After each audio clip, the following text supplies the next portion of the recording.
all.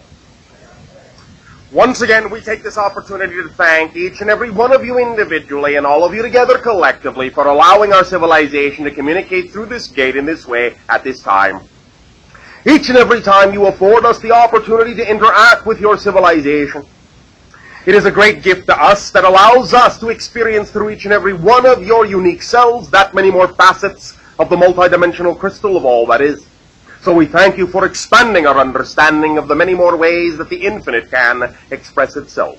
We would like to begin this communication link with the following idea, a notion that many of you have discussed with us many, many times, and we would like to address in a very simplified and basic form at this time, and that is the issue you call health. Many individuals on your planet are very concerned about their health at this time for a variety of reasons. They are recognizing that perhaps their environment is not necessarily as conducive to health as you might like it to be, and thus you are finding yourselves for quite some time, and perhaps now at an accelerated rate, afflicted with many different kinds of diseases and conditions that are not necessarily representative of your ideal state of natural beingness, or what you might call simply health. Let us talk about the basics that need to be involved before you really focus on any kind of specific symptomology that might be connected to any particular kind of labeled disease, one of the exotic variety of many of the things that you have on your planet. Let us talk about what is necessary to incorporate in your lives if you really want to lay a foundation for health. Many of you really have heard many of these things quite often. They are not really new to you, but again, many of you may tend to forget when you come across the idea, whether it is you yourself or someone else, of a so-called specific disease. You tend to forget the idea very often that it requires a very basic understanding to begin with to create an environment within your body that will, in many cases, simply prevent the onset of any kind of disease whatsoever. These basic requirements, again, you have all heard them, but let us take a refresher course at this time, and it is basically as follows.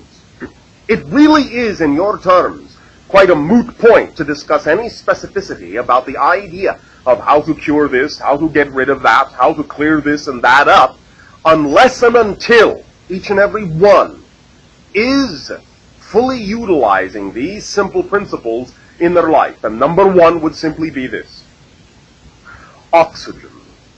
Many of you do not necessarily allow yourselves to get full requirement of oxygen in your systems, especially, no offense, in the way that your atmosphere happens to be at this time in terms of the fact that it is loaded with pollutants.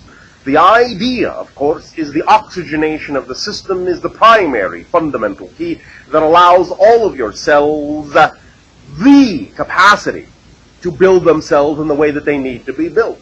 Oxygenation of the system is the fundamental element to begin with and can to some degree be enhanced to the best of your ability by making at least an attempt to find some relatively clean environment and or at least oxygenation of the system through the idea of deep breathing exercises, some kind of yogic practice, or at least some kind of restful meditation wherein there are deep, regular breaths, or at least the idea of relaxation so that you are not, in that sense, panic breathing, which is short breaths, do not allow the idea for oxygenation of the system to fully occur.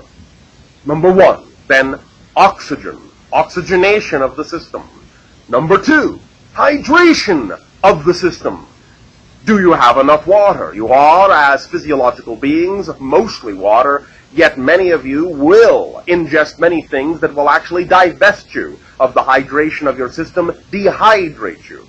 And as many of you are beginning to understand, many of the so-called symptomologies that you might begin to attribute to many exotic diseases are actually nothing more than the symptoms of dehydration.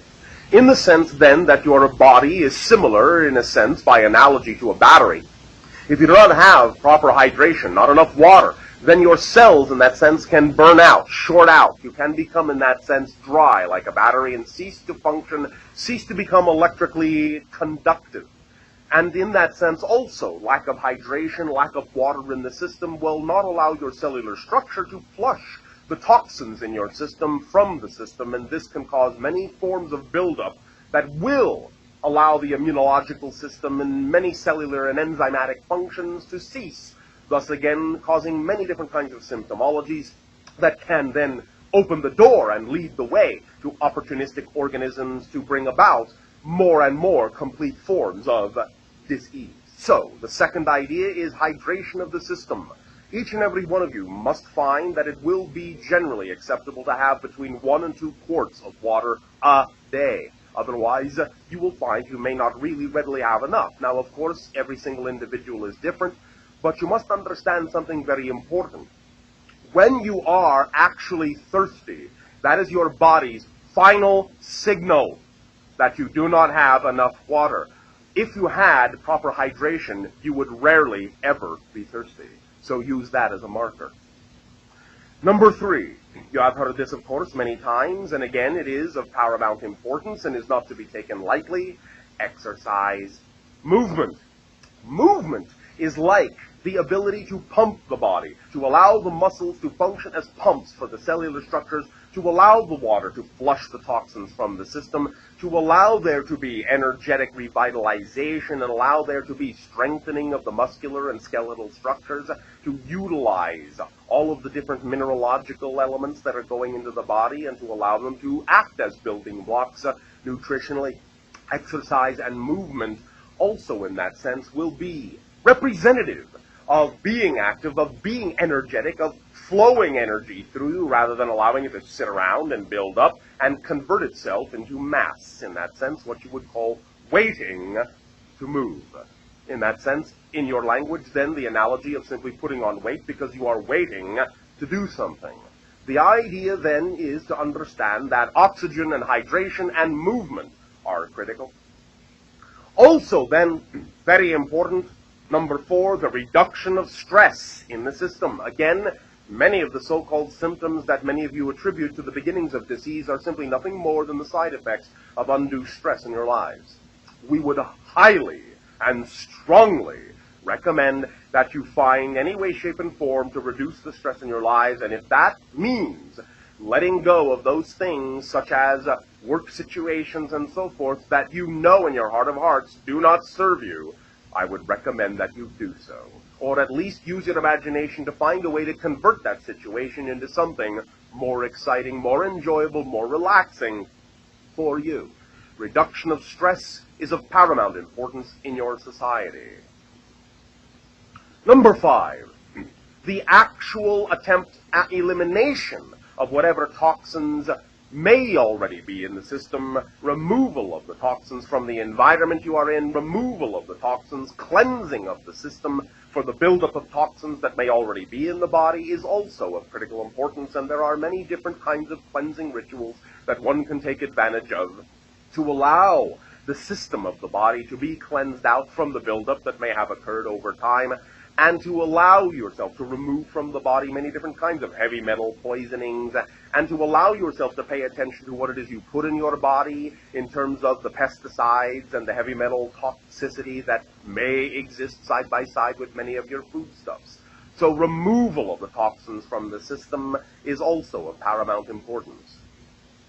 Number 6, the idea also of lightening up your diet in many ways, especially in that in your society you have many different kinds of hormone imbalances and toxic substances that have been injected and added to many of your foodstuff. Lightening up your diet will at the very least assist your body by the ingestion of more and more foodstuffs that contain higher amounts of water, such again as the vegetable foodstuffs in that sense, that are mostly water, just like your body, and eaten in raw, fresh state, as organic as possible, will also be of great assistance in lightening up your energy and allowing for cleansing of the system. Some small amounts for certain individuals, again, where necessary, of protein, perhaps even in meat form, is acceptable from time to time, but we would suggest that you do not overdo it, especially in the day and age on your planet where you will find that many of the protein meat substances on your planet, as we have said, are heavily laden with all sorts of toxins. Be very cautious about that idea. And also understand that as you do accelerate your energy, as you do accelerate your systems, it will be less often that you will need such support, and you will find yourself being highly energized by less and less and less. And the more natural your food is, in that sense, the more capable it is of giving you, of delivering the nutrients that you need and energizing the system so that you actually need less food.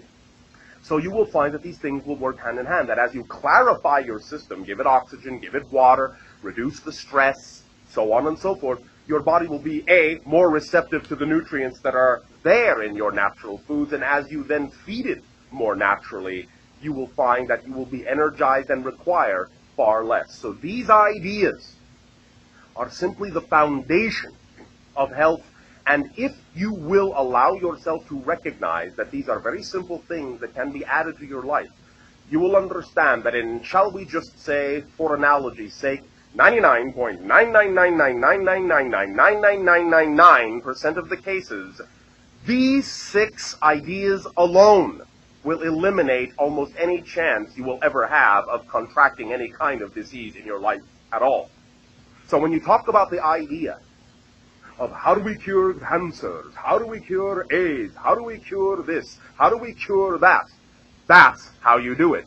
By changing the lifestyle in that way and making sure your body has the foundational things it needs so that you will simply never get these things, because the body in and of itself has the natural intelligence to never bring about these kinds of diseases if you simply supply it with the immediate natural fuels that it needs, which are oxygen and water and lack of stress and lightness of food in that sense. Plain and simple, that's really all it will take for most of the things and most of the ailments you find that exist upon your planet. We thank you for allowing us to share this simple notion, this simple reflection with your society at this time. In return now for the gift that you are giving our civilization in allowing us to communicate with you in this way on this day, I ask now in return, in what way may I be allowed to be of service to you? You may begin with sharing in any manner you so desire.